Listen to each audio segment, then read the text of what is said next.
We're gonna wait. Now, they're doing hundreds of these blasts every day underground, right?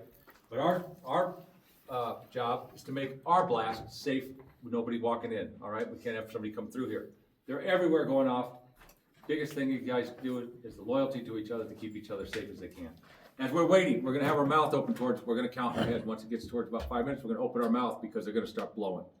It's gonna limit the popping of my ears. We're gonna listen. We're gonna count every explosion. For the sake of this demonstration, we get back together. He tells me he has 25, I have 23. Problem. We need to find out what we missed, called missed holes. We're gonna use this board over here, we're gonna document it. Then we're gonna go digging, but not until we decide to pour water on it. We're gonna drench it with water.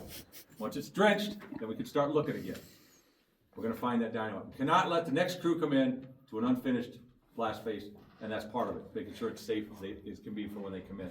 Now, we're gonna find that dynamite. Once we do, we're gonna decommission it. We're gonna give it to the right people, they're gonna take it out, it's gone. Now, the last stage we need to do what's called barring down. We need to make sure that we keep this area safe. Now, when it comes to barring down, the person that does it, in the real terminology, is called a sounder. Similar, I like to use this example. Has anybody ever tried to find drywall and just you tap it and it sounds hollow? Now, it's just the opposite for this. We want to hear the hollow. Once we hear hollow, we want to tap more. You don't need to get up in there and start cranking, okay? Because you don't want to force things to come down. You want to let it fall naturally. That'll tell you it's loose and needs to come down. Now, I've done this before with the partners. I explained there's two of us. We have an idea of where we're going to be if something happens. I was going to tap it away. You hear a crack, and I tell them to stand back, and I start tapping. The hollower it gets, the more it's going to come. You don't know whether it's going to be a pebble or a bunch. In our circumstance that day, it happened to be the size of a refrigerator. Boom, right down, and it happened right below there. I'm just kidding. It was in the back. So, anyways, but that's called the sounders. Okay, they're going to listen for that. Once we get this area barred down, everything's secure. It's usually about our 8 to 10 hour shift, and then we move on. The next crew comes in and does it again. So.